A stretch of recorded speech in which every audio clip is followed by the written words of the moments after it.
The moment 3 roaring motorcycles stopped in front of my house, my wife froze in fear. These weren't friendly neighbors. These were thugs, sent by our own HOA to scare us. But just 3 minutes later, those same bikers were on their knees, begging me to stop. It all began when our HOA president decided my family was a problem for the neighborhood. First, they complained about my truck being too big for the driveway.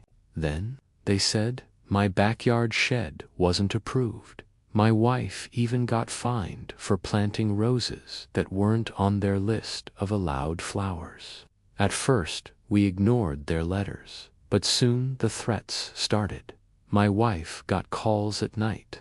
We even found notes taped to our door. They wanted us to obey every little rule or pay heavy fines. And then came the worst move of all. One quiet evening, while my wife was watering the plants, 3 massive bikers rode up, their engines growling like beasts. They stepped off in black leather jackets, sunglasses still on, even though the sun was setting. One of them smirked and said, "Lady, tell your husband he better start listening to the rules, or else."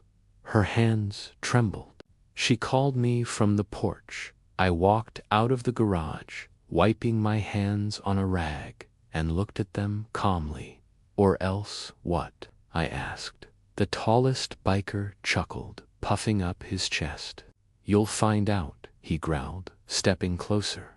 But what he didn't know was this. Before I moved into this quiet neighborhood, I had spent years training in martial arts and working as private security. I wasn't looking for a fight, but I wasn't about to let anyone scare my wife. The tall biker shoved me hard. That was his mistake. In one swift move, I grabbed his arm, twisted, and flipped him onto the ground. He hit the pavement with a loud grunt. The second one rushed forward with a punch. I sidestepped and locked his arm behind his back until he screamed for mercy. The third biker froze, suddenly realizing this wasn't going how they planned.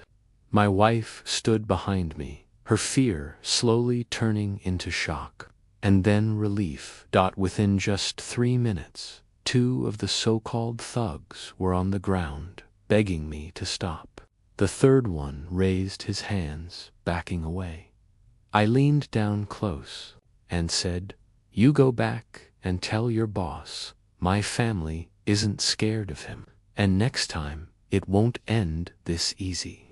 They scrambled to their bikes, roaring away like frightened puppies instead of wolves. That was the last time the HOA ever dared to send anyone near my house, because that night they learned the truth. You can bully with rules. You can threaten with fines. You can even send thugs. But when you try to scare my family, you'll end up the one scared.